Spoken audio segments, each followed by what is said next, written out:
భోజనమును మీరు అర్పించుచు ఏమి చేసి నిన్ను అపవిత్రపరిచితమని మీరందరూ. 8వ వచనం, గుడ్డి దానిని తీసుకొని బలిగా అర్పించిన ఎడల అది దోషము కాదా? కుంటి దానినైనను రోగము గల దానినైనను అర్పించిన ఎడల అది దోషము కాదా అని దేవుడు ప్రశ్నిస్తూ ఉన్నాడు.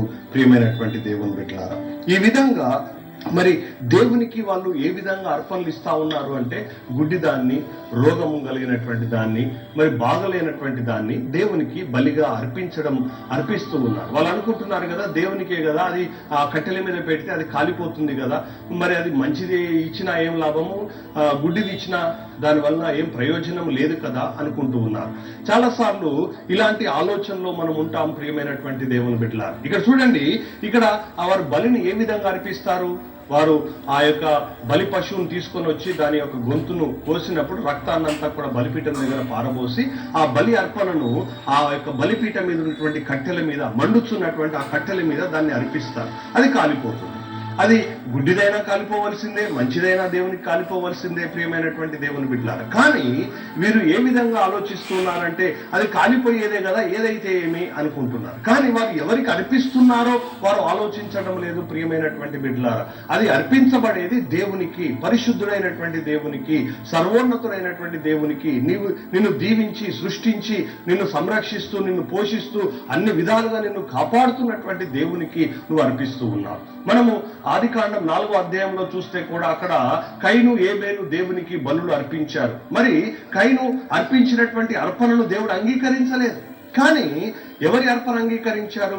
ఏబేలు యొక్క అర్పణను దేవుడు అంగీకరించాడు. ఎందుకు అంగీకరించాడంటే, అతడు మందలోని శ్రేష్టమైనది, మంచిదాన్ని దేవునికి తీసుకొని వచ్చి అర్పణగా ఇచ్చాడు. అంటే దాంట్లో అర్థము, కయీను మంచి అర్పణను దేవునికి ఇవ్వలేదు.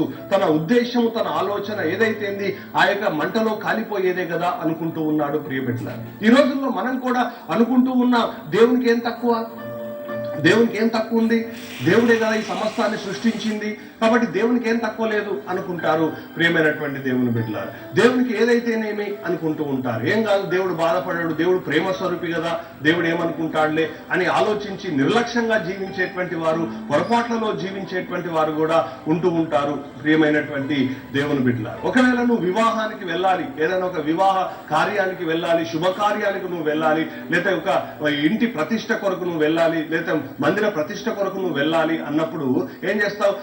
ఏ బట్టలు అయితే వేసుకుంటే సరిపోతుంది కదా అనుకుంటావా?